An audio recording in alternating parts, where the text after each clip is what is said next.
Good morning students. BEd second year यानी BEd द्वितीय वर्ष बीएड सेकेंड ईयर में पेपर 10th जिसका नाम है क्रिएटिंग एंड इंक्लूसिव एजुकेशन अर्थात एक समावेशी शिक्षा का निर्माण यूनिट 3 इकाई 3 के अंतर्गत आज हम जानेंगे कोऑपरेटिव लर्निंग सहयोगी अधिगम। सहयोगी अधिगम का अर्थ है विद्यार्थियों का एक दूसरे में समूह में सीखना।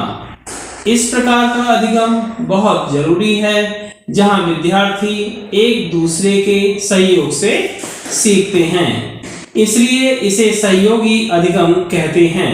यहाँ शिक्षक और विद्यार्थी मिलकर कार्य करते हैं। शिक्षक विद्यार्थी की अधिगम में सहायता करते हैं।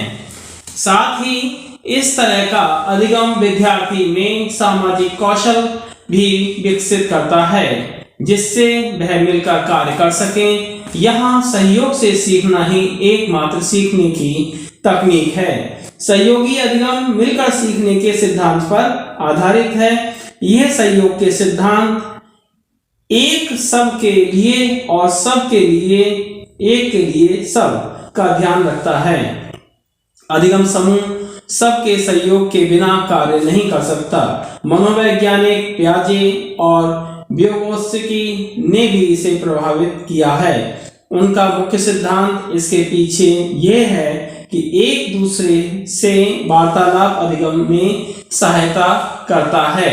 शिक्षा के दो महान विचारक रॉबर्ट सलेविन 1990 में नील डेविडसन ने भी सहयोगी अधिगम पर प्रभाव डाला है। रॉबर्ट सलेविन ने सहयोगी अधिगम की परिभाषा निम्नलिखित शब्दों में दी है। सभी सहयोगी अधिगम के माध्यम से एक ही विचार प्रकट है कि विद्यार्थी मिलकर सीखते हैं और अपने सहयोगियों और अपने अधिगम के लिए जिम्मेदार होते हैं।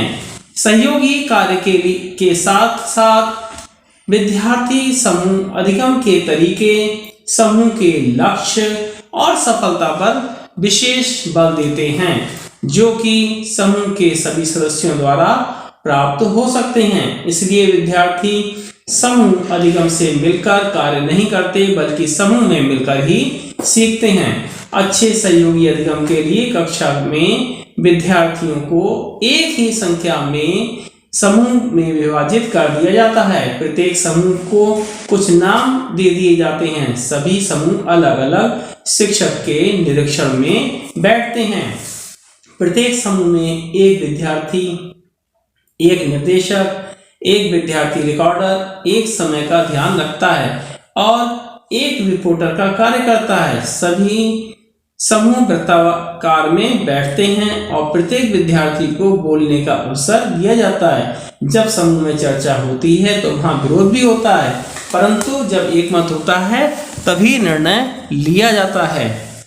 अगला पॉइंट आता है steps of cooperative learning technique, सहयोगी अधिगम तकनीक के चरण। सहयोग अधिगम में निम्नलिखित चरण आते हैं। पहला चरण है आपका समूह के सदस्य शांत तरीके से कार्य करते हैं। वे ऐसे वातावरण स्थापित करते हैं जिससे वे मिलकर शिक्षक द्वारा दिए गए कार्य को पूरा कर सकें। दूसरा चरण आता है समूह का प्रत्येक सदस्य पहले विषय वस्तु को समझने का प्रयास करता है।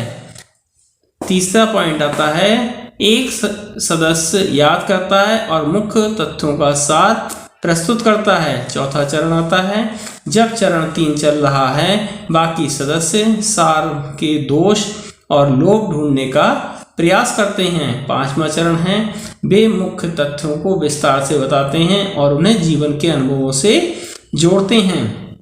छठा चरण है समूह के सदस्य पुनर्विचार करते हैं और अंतिम सार देकर कार्य को पूरा करते हैं।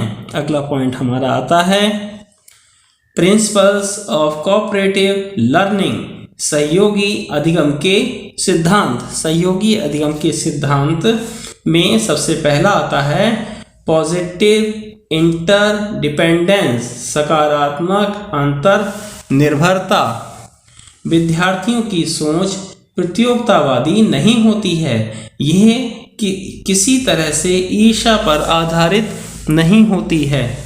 यह बिल्कुल भी व्यक्तिगत नहीं है। उनकी सारी सोच सहयोग पर आधारित होती हैं और सकारात्मक होती हैं। हमारा इसी में दूसरा पॉइंट आता है अटैचमेंट विद द ग्रुप, समूह के साथ लगाव। विद्यार्थी लंबे समय तक समूह में रहते हैं, इससे उनकी एक दूसरे के साथ समझ और लगाव बढ़ता है तथा वे ये सीखते हैं कि कार्य को बेहतर ढंग से कैसे करना है। तीसरा पॉइंट हमारा आता है क्राइटेरिया ऑफ वर्किंग, कार्य करने का आधार। सभी विद्यार्थियों को समूह में अपनेपन का एहसास होता है। वे समूह का हिस्सा बनकर कार्य करते हैं। अगर समूह के एक सदस्य को पुरस्कार मिलता है तो सभी खुशी का अनुभव करते हैं। अगला पॉइंट आता है सोशल स्किल, सामाजिक कौशल। सामाजिक कौशल में सुधार एक मापदंड है जिस पर सहयोगी अधिगम आधारित है। समूह इस तरह कार्य करता है कि सभी सदस्य अपना योगदान देते हैं। पांचवा पॉइंट हमारा आता है रेस्पॉन्सिबिलिटी एंड अकाउंटेबिलिटी, उत्तरदायित्व और जवाबदेही। समूह में सभी सदस्यों के उत्तरदायित्व और जवाबदेही तय होती है।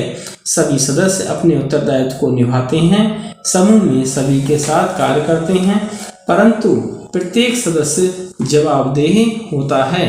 अगला छठा पॉइंट हमारा आता है ट्रेनिंग फॉर लीडरशिप, नेतृत्व के लिए प्रशिक्षण। प्रत्येक समूह में सभी सदस्य नेता बनते हैं और हर सदस्य परिस्थिति के अनुसार नेता बनता है। साथ ही जिस पर हर सदस्य परिस्थिति के अनुसार ही अपना काम करता है, इसका लक्ष्य उन्हें एक सफल नेता बनाना होता है। सातवां पॉइंट आपका आता है प्रिंसिपल्स ऑफ इनकरेजमेंट, प्रोत्साहन का सिद्धांत। प्रत्येक सदस्य को प्रोत्साहन देना ही एकमात्र आधार है जिस पर सहयोगी अधिगम का कार्य केंद्रित होता है। इससे शिक्षक की भूमिका एक सहायक और निर्देशक की होती है। आठवां पॉइंट आता है आपका एकेडमिक एंड सोशल पर्पस, शैक्षिक और सामाजिक। सहयोगी शैक्षिक अधिगम शैक्षिक और सामाजिक दोनों तरह का ही शिक्षण देता है। इसके पॉइंट आपका आता है आठवां पॉइंट आपका आता है एकेडमिक एंड सोशल पर्पस, शैक्षिक और सामाजिक। सहयोगी अधिगम शैक्षिक और सामाजिक दोनों तरह का ही शिक्षण देता है।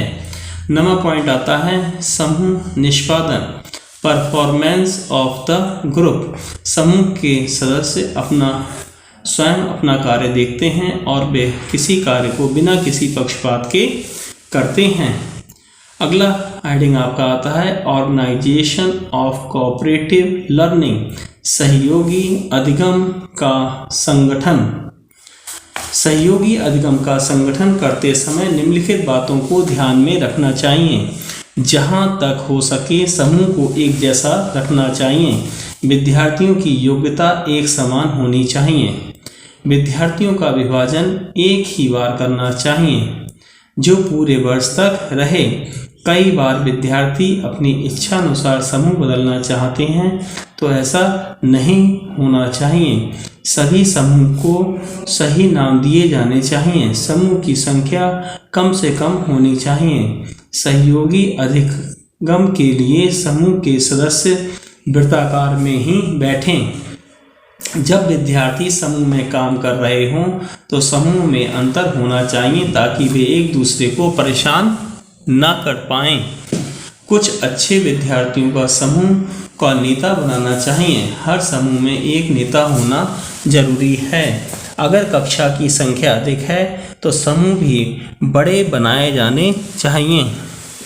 साथ ही शिक्षक को समूह के लिए भिन्न भिन्न कार्य तैयार करने चाहिए। समूह का नेता प्रत्येक कार्य को निर्देश देता हो। समूह इस तरह से बैठे कि शिक्षक आसानी से निर्देश दे सके। शिक्षक को यह भी ध्यान रखना चाहिए कि प्रत्येक समूह के सदस्य को सही समझ हो कि उन्हें क्या काम करना है। जब सहयोगी अधिगम का कार्य चल रहा हो तो शिक्षक को उसका निरीक्षण करना भी बहुत जरूरी होता है। अगला हेडिंग आपका आता है एडवांटेज अर्थात लाभ। सहयोगी अधिगम के निम्नलिखित लाभ हैं। नंबर 1, इससे सभी का विकास होता है। सभी विद्यार्थी इससे प्रोत्साहित होते हैं। सहयोगी अधिगम से विद्यार्थियों के सामाजिक कौशल विकसित होते हैं। सहयोगी अधिगम में बहुत वार्तालाप होता है। सहयोगी अधिगम से विद्यार्थियों की शर्म और हिचक कम हो जाती है।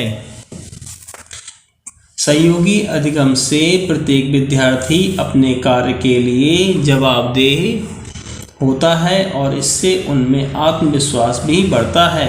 सहयोगी अधिगम से प्रत्येक बालक को नेतृत्व का प्रशिक्षण प्रदान करना होता है। सहयोगी अधिगम से इस तरह के अधिगम में वातावरण अच्छा होता है।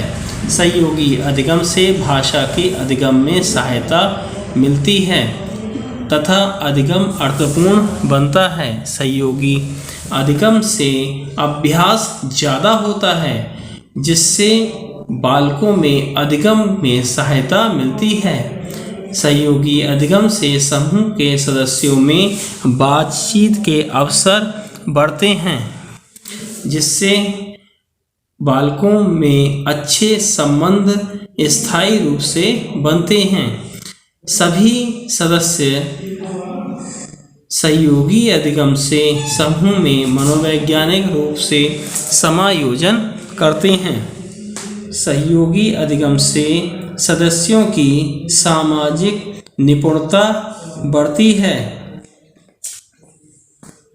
सहयोगी अधिगम से सामाजिक कौशल का विकास होता है और भाषा शिक्षण का भी विकास होता है।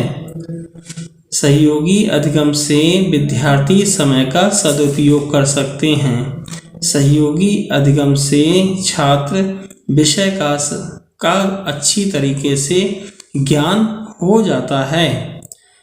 सहयोगी अधिगम से छात्रों में आपस में तालमेल स्थायी रूप से बनने के अवसर प्राप्त होते हैं। Thanks for watching. धन्यवाद।